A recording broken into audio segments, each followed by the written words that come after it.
All right, good morning, everybody. It's Monday, January 12th. Here's for our weekly Board of Supervisor meeting. Can I get a motion to approve the agenda and the minutes? Absolutely. Second. Got a motion and a second. Any discussion? Hearing none, all in favor say aye. Aye. Aye, motion carried. Public comment? New business? Mr. Auditor. Claims are prepared in front of you, sir. Move to approve the claims as presented. So, Okay, we've got a motion and a second. Any discussion? Hearing none, all in favor say aye. aye. Aye, motion carried. Any payroll? No payroll today, sir. Any drainage? No new drainage either. Very good. Could I get a motion of items 4 through 7, the sheriff's, the recorder, and the auditor, as well as the clerk's report of fees? I so move. Second. Got a motion and a second. Is there any discussion? Hearing none, all in favor say aye. Aye. Aye, motion carried. Brandon, County Engineer.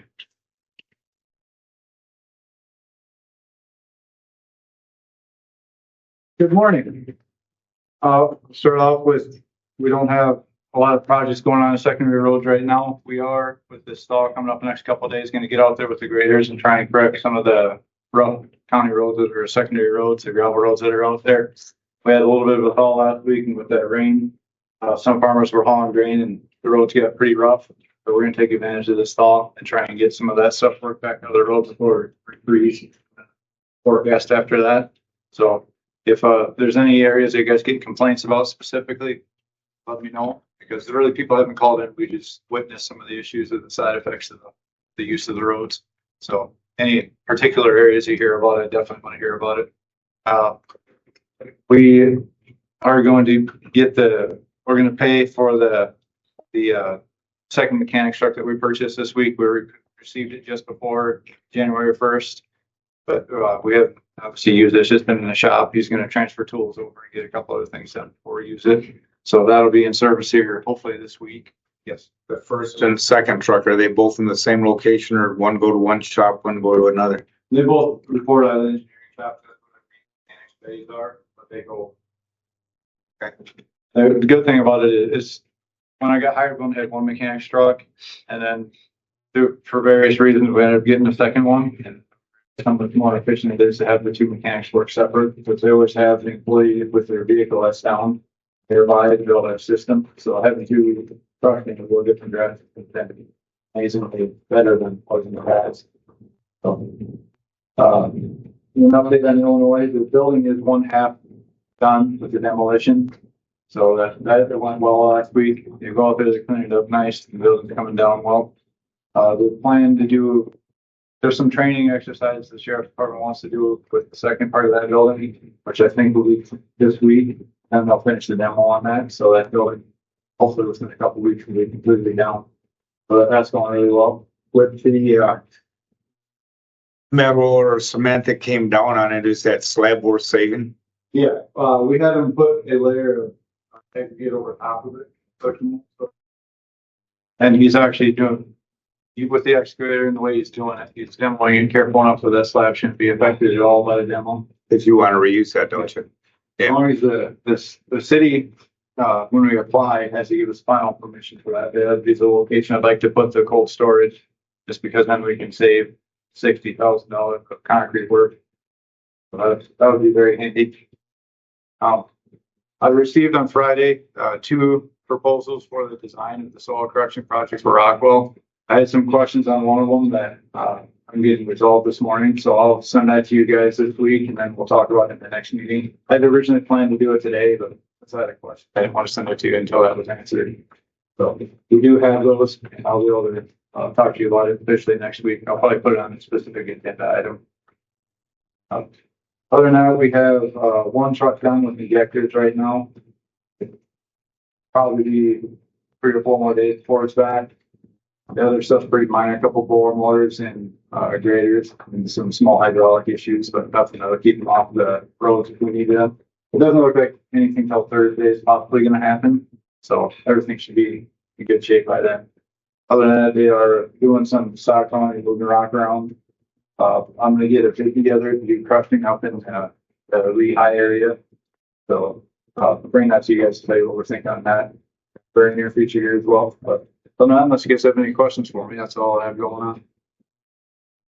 The other one I got for you, I guess, in addition, was, again, the list.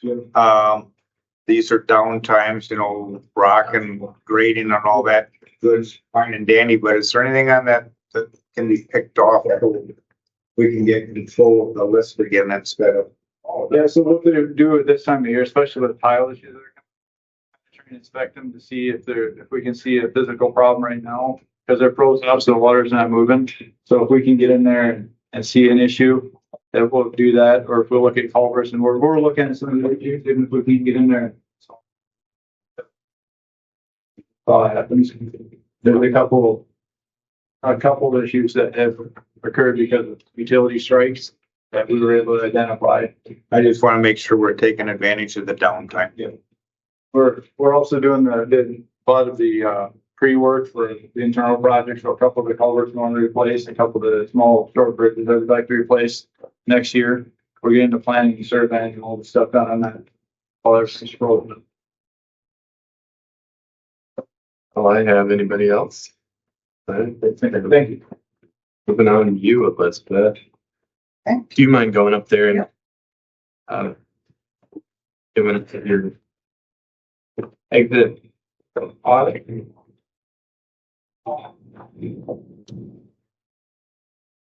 Okay, so this is the exit conference about the fiscal year ending June 30, 2025. So we'll just kind of step through the book like we normally do. I guess if you have any questions, just please let me know.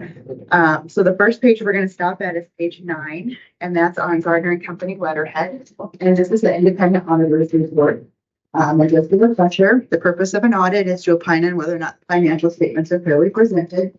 It is not designed to find fraud and errors or irregularities. It's designed to perform procedures to determine fairly presented. The audit is based on tests and samples. We don't look at every single transaction that goes through the county during the fiscal year. And then we go ahead and issue our opinion based on the results of our audit test work. So for the fiscal year ended June 30, 2025, we have issued an unmodified opinion, which is what you want to hear. Means it's a clean opinion, and we believe the financial statements are fairly presented. So the rest of this audit report goes ahead and talks about the responsibilities of management for the financial statements. Ultimately, these are your financial statements. You have complete control over them. And then it also lays out the auditor's responsibilities for the audit of the financial statements. So again, it just goes into more detail about what our responsibilities are. Again, it's based on tests and samples. On page 10, we talk about how we exercise a professional judgment, and it goes with a couple bullet points then of what we need to do in order to maintain our auditing standards and to go ahead and perform the audit. So then if we go to page 12, this starts management's discussion and analysis. And this is the county's chance to go ahead and talk about the financial highlights, talk about what's included in the report. The county does budget on the GAAP basis of the county. So you do have two sets of financial statements. You have the GAAP basis, and then you also have the full accrual financial statements, which include all of the capital assets, the long-term debt. So this just goes ahead and talks about this in detail. Gives comparative analysis as we're paging through. Also gives the county a chance to talk about budgetary highlights and economic factors in next year's budgets and rates when you were looking at the budget for the fiscal year ended June 30 of 2026. So the actual financial statements start on page 22. 22 and 23 is the statement of net position, and this is most like what you would see as a balance sheet in the private sector. So this presents the governmental activities and also the business type activities. It includes all the capital assets and long-term liabilities. The only thing that changed for this year is we did have to implement GASB standard number 101 regarding compensated absences. And what this standard did was it changed the way compensated absences were reported in the financial statements. It also made us look at sick time as a compensated absence. Generally, that's not a benefit that's paid out if an employee leaves employment, but the standard requires us to look at it as the potential of being paid out during the course of that employee's employment. So Bob and Heather got to go employee and determine what the probability was that they were going to be using that sick time during the course of their employment, and then calculate a liability based on that probability. So that's what changed with that standard. So when you do see the compensated absences liability for this year, it did, is because we had to start reporting the portion of sick time that we believe is going to be used by employees during the course of their employment. And what was that a change from? Just state law from last year? Or what? Government county standards. Okay, got it. GASB. Yeah, Got it. GASB. There you go. GASB 101. So, yep, that was new for them for this year. There you go. So again, this is a statement of that position, most like the balance sheet that you see in the private sector. On page 24 and 25, then we have the statement of activities, which this is most like what you would see as an income statement in the private sector. And for this fiscal year, the county's net position did increase by a little over $3 million. A big chunk of that was the farm to market projects as usual. We had a little over $2 million that was included to the county's infrastructure during this fiscal year. So that is a large chunk of that increase. Moving forward then, 26 and 27, and this goes to 28 and 29. This is the balance sheet, basically GAAP basis. So this does not include the capital assets or the long-term liabilities. This is with your 60-day accrual window. This also mirrors the report that Heather is required to file with the Department of Management as the GAAP report. And then, But going back, just one quick question, going back to the vacation. I know usually we get our exit audit from you. And then I noticed on some of the other boards that I sit on, a few years ago, it was like IFRS liability. And so, I mean, is that a trend that I'll likely see on some of the other boards that I sit on in regards to? Said absences, yes. Okay. Yep, everybody should be. Starting to look at that time as well. So yeah, we should be having those discussions for your other governmental boards. Okay, so then the reconciliation on how you get from the modified accrual basis to the full accrual basis, we have a reconciliation on page 30, and then also on page 33 that you through what the changes are, what the differences are between the two sets of financial statements. So that's all clearly presented. Pages 34, 35, and 36 are the financial statements for your enterprise funds and also your internal service funds. And then on page 37 and 38, we have your custodial funds. Now, these are presented in aggregate. The detail for all of these smaller funds is presented towards the back of this report in the statement or in the schedule. So those smaller funds are presented separately, but they're aggregated for presentation in the funds. So then the notes for the financial statements start on page 39. And again, I'm going to skip through all of those unless somebody has a specific question on one. The only one that is changed or different is on page 62. We talk about the implementation of that new GASB standard because it did increase, their compensated absences by a bit. So we do disclose that as well. On page 63 and 64, we present the budget and the actual to go ahead and show what the variances were for this year. The less funds not required to be budgeted column is your drainage because they are included in your financial statements, but drainage funds are not included in your budget. So we get to the net and then we present the original budget amounts along with the final budget amounts. And then we present the variances and, we look at those variances to see if they trigger any red flags. And, there is a significant variance in a couple of these line items, especially with capital projects, but capital projects never progress the way you think they're going to. You usually go ahead and do a budget amendment because you're anticipating to have expenditures and Mother Nature likes to mess with these too. The weather, things just don't always progress the way you think. So even though some of these variances were rather large, the respective department has had explanations for that. So there weren't any red flags or anything with this.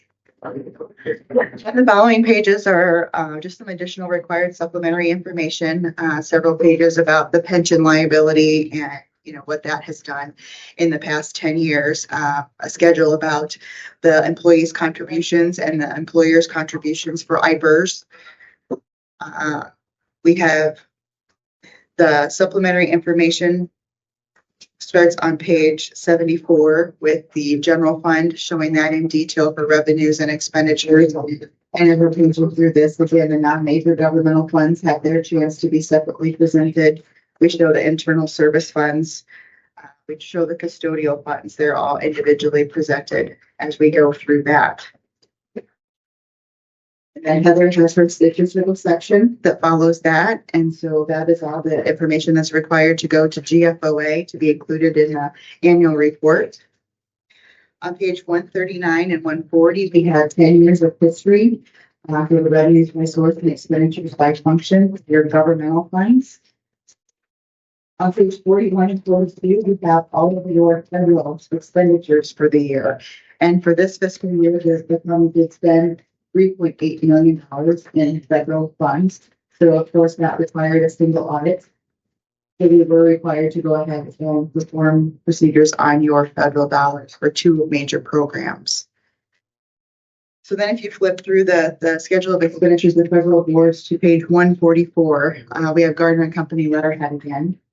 And in addition to opining on whether or not the financial statements are fairly presented, we also do some internal control test work and some compliance test work. So the state auditor's office provides a compliance supplement or guide every year with specific code of Iowa compliance checks that they want us to do.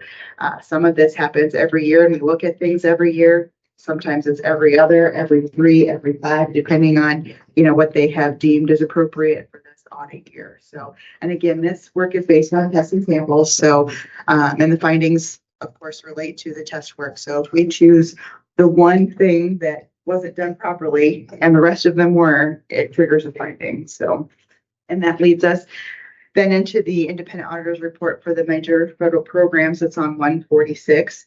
Because you did spend over $750,000 of federal money during the year, we were required to have a single audit and test your compliance for your major programs.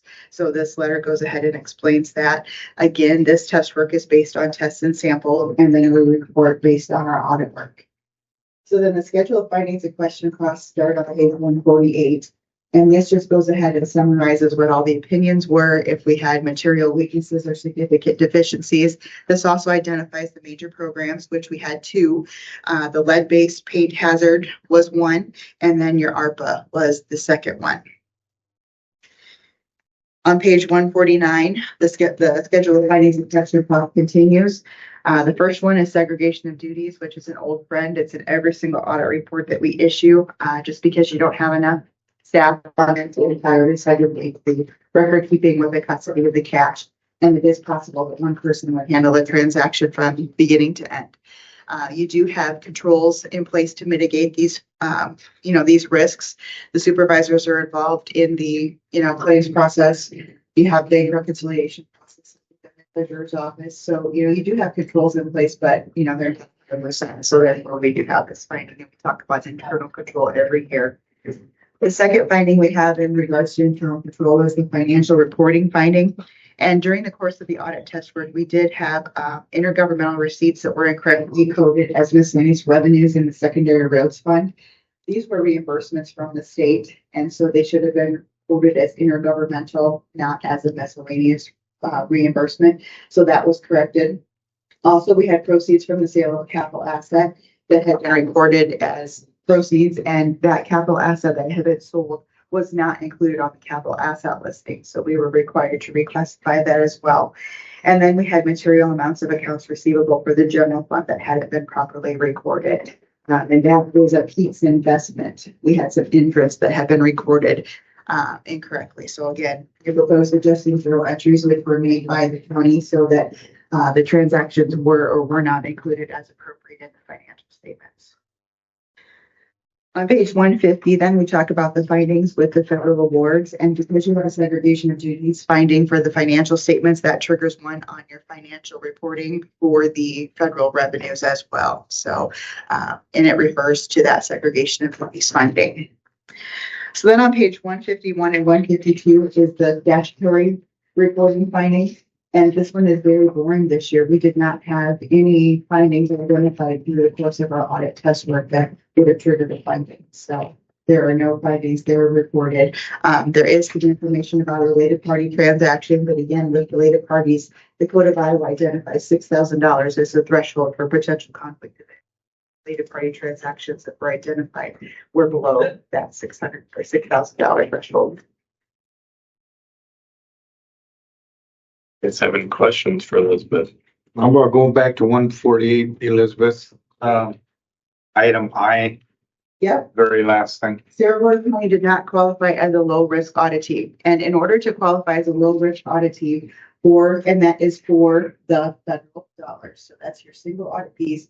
You have to have had a single audit over that specific federal program in the last 2 years, and you can't have any audit findings because you do have that segregation of duties finding.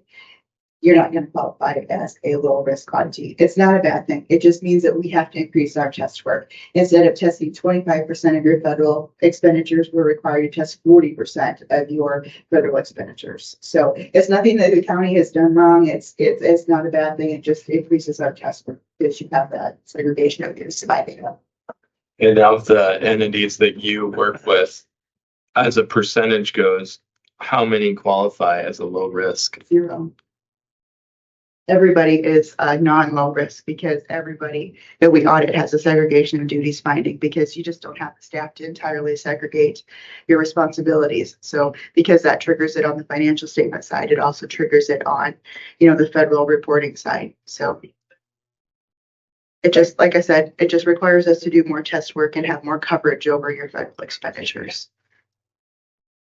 One of the old issues was vehicles.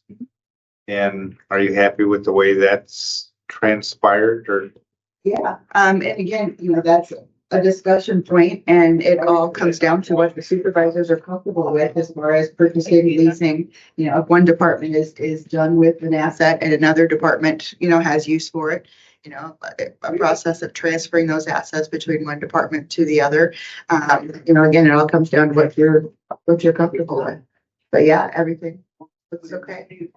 Heather's getting the appropriate information to go ahead and record all that information. So, yeah, I'm happy. Probably to see that. Obviously, we're always at the whim of what might change with property taxes and whatnot. But from you doing this, we're in a strong financial position. You guys have, planned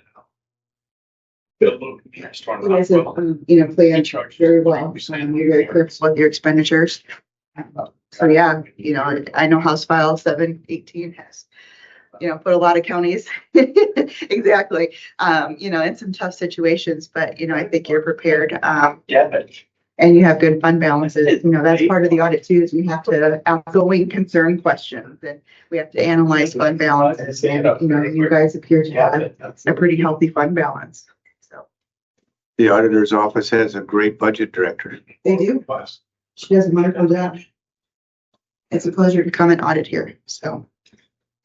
Good deal. Anything else? Thank you. Okay. All right.